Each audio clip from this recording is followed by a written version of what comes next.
আমরা অনেকেই তাকে নিয়ে অনেক রকম বিদ্রুপ মন্তব্য করতাম এক সময়। অনেক কথাটুকু প্রশ্নাতীত ব্যাপার। বাংলাদেশের রক গান এবং অন্যান্য গানকে নিয়ে পৃথিবীর সভায় যে প্রতিষ্ঠিত করেছে বিশাল, তেমন কিছু বলবার নেই। এবং এবং বারবার যে কথাটা বলছি, তার মাকে আমি একবার প্রত্যক্ষ করেছিলাম। তার মা যখন অসুস্থ, তখন আমি গিয়েছিলাম ওর কাছে দেখা করতে। কি কৃতজ্ঞ চিত্তে আমাকে স্মরণ করলেন যে আমি তার মার অসুস্থতার জন্য দেখা করতে এসেছি। আমি হয়তো বলেছি কি অসুস্থ, আমি একটু খোঁজ খবর নিয়ে বলবো না। এই মানবিক গুণগুলো তার সঙ্গে পরিচিত হয়েছিল এবং তার প্র্যাকটিস প্যাডে নিয়ে গিয়েছিলেন একটা ছোট্ট দোবরার মধ্যে। এবং তার সে সময় তার কাজের রীতি এবং ক্ষমতা সম্পর্কে ধারণা লাভ করি। তার পরের অধ্যায়টা আমি বলি, আমাকে দিয়ে একটি গান গাওয়ার জন্য তার আপ্রাণ চেষ্টা। আমি বললাম, তোর গান আমি কেমন করে গাইবে বাবা, বুঝে হবে হবে। এবং সত্যি সত্যি শেষ পর্যন্ত সে একটা গান করেছিল। যে গানটা শুনতো, এই গানগুলো যারা শুনছে, আপনারা যারা শুনছেন, তারা কিন্তু একটি ঘুমাকা স্বরে শুনে নীলতার সাথে ওটা শুনছে। এইভাবে করতে করতে দেখা যায় যে প্রতিটি শ্রেণীর শ্রোতার জন্য বাচ্চা গান করে গেছে। সে এটা জেনে বুঝে করেছে নাকি না বুঝে করেছে আমি জানি না।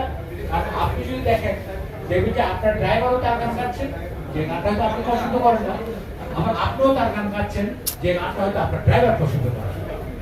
এই জায়গায় সে সকল শ্রেণীর শ্রোতাদের মনটা জয় করতে পেরেছিল। এবং আমার মনে হয় যে বাচ্চুর বড় সার্থকতা জায়গাটুকু সেখানে। আর যদি কোর্স হাউস মিউজিশিয়ান ছিল, এটা আমিই দেখেছি। ওনাকে বলতে তো অনেক বলা হবে, অনেক কিছু বলা যাবে। তো ওদিনও যেটা বলেছিলাম, আমাদের আজকে আবার এটা একটু রিপিট করতে ইচ্ছা করছে। আমরা দেখি যে বলা হয় অমুকে 20,000 গান করেছে, অমুকে 30,000 গান করেছে, অমুকে 40,000 গান করেছে। কিন্তু গানের বিষয়ে আমি কিছু লেখালেখি করছি বলে আমার জানা আছে। ধরেন একবার পঞ্চকবি দিয়ে একটু উদাহরণ দিই। আমাদের রবীন্দ্রনাথ ঠাকুর লিখেছেন, শুরু করেছেন বা ব্যয় করেছেন 2000+, নজরুল ইসলাম করেছেন 4000+, আর তিনজন যারা ছিলেন আমাদের ডিয়ার রায়, তারপর অতুল প্রসাদ, রজনীকান্ত সেন, তিনজনেই কিন্তু 300-র নিচে গান, এবং সারাক্ষণ গান ছাড়া কিছুই করেনি। হ্যাঁ, পাশাপাশি আমাদের ডিয়ার রায় ম্যাজিস্ট্রেট ছিলেন, সরকারি কর্মকর্তা ছিলেন, অতুল প্রসাদ রায় বড় উকিল ছিলেন, এবং রজনীকান্ত উকিল ছিলেন কিন্তু প্র্যাকটিস করতেন। সেই জায়গায় আমাদের সলিল চৌধুরী পরবর্তী পর্যায়ে যদি আসে, যিনি সুরও করেছেন, গান লিখেছেন, তারও গানের সংখ্যা 700+, এবং বাচ্চুর গানের সংখ্যা অনেকটা সলিল চৌধুরীর কাছাকাছি। বিশাল ব্যাপার, বিশাল ব্যাপার। তবে এখান থেকে বাদ রাখতে হবে যারা বলেন যে 20,000 গান করেছেন 10 বছরে, তাদের হিসেবে বাদ থেকে ধরতে হবে আর কি। ধন্যবাদ আপনাদের। অসংখ্য ধন্যবাদ রঞ্জু ভাই। এই মুহূর্তে টপিক ভাইকে তোমার আমন্ত্রণ জানাচ্ছি। নকিবউদ্দিন খান। আসসালামু আলাইকুম সবাইকে। দেখতে দেখতে 7টি বছর চলে গেল, আমরা 7ম মুক্তিবার্ষিকী পালন করছি। এইভাবে আসলে আমরা বাচ্চুকে শুধু একদিন স্মরণ করবো সেটা আমরা, আমার মনে প্রত্যেকটা দিন প্রতি মুহূর্ত আমরা বাচ্চুকে স্মরণ করবো। আমরা সবাই মিলে এই দোয়াই করি যেন প্রতি মুহূর্তে যেন বাচ্চাকে আমরা স্মরণ করতে পারি, আল্লাহর কাছে দোয়া করতে পারি নিজের আমাদের মাঝে সারা জীবন বেঁচে থাকেন। বাচ্চু সম্পর্কে বলার অনেক কিছুই বলার আছে, কারণ আমরা অনেক একেবারে ছোটবেলা থেকেই বাচ্চুর সাথে আমরা একসাথে কাজ করেছি, চট্টগ্রামে একসাথে ব্যান্ড করেছি। কিন্তু সবচেয়ে বড় ব্যাপার হচ্ছে মিউজিশিয়ান হিসেবে যে আপনারা সবাই জানেন, ও ব্যাপারে আমি যাবো না।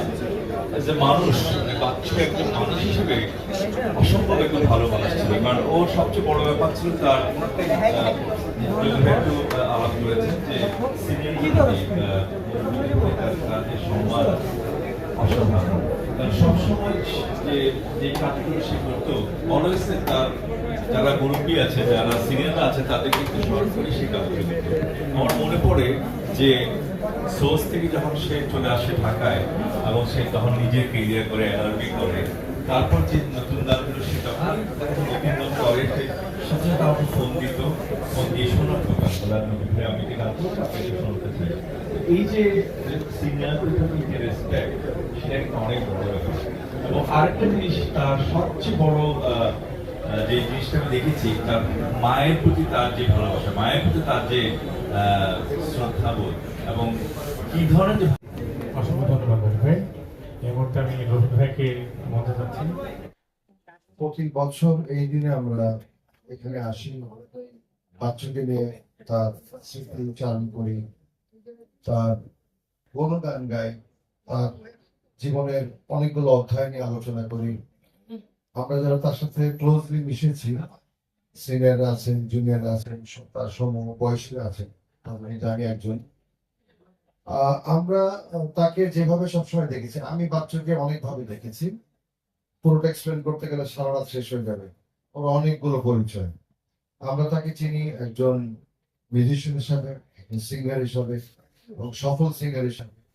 এবং সেলিব্রিটি শব্দটার যদি বাংলা অর্থ আমরা বোঝার চেষ্টা করি, তাকে নিয়ে যত বেশি আলোচনা হয় বুঝতে হবে সে কিছু একটা করেছে, ভালো বা খারাপ যাই হোক।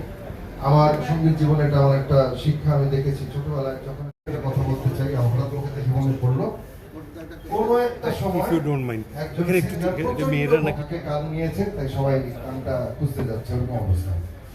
বাচ্চুকে নিয়ে আমাদের কারোরই কোনো রকম দ্বিধা বা সন্দেহ কোনো কিছুই নাই। এই জন্য বাচ্চু এজ এ মিউজিশিয়ান তার লাইফ স্প্যানে যা কিছু করে গেছে সবকিছুই সে পজিটিভ করার চেষ্টা করেছে, কখনো কারো ক্ষতি করেনি, সব জ্ঞানে করেনি।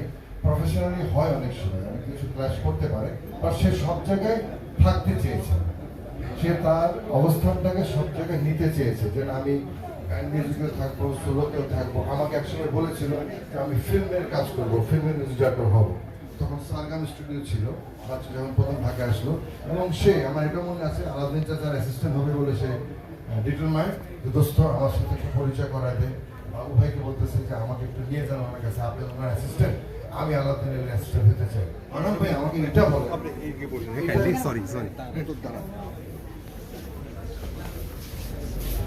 সরি আসসালামু আলাইকুম। আমার আগেই সালামটা দেওয়া উচিত।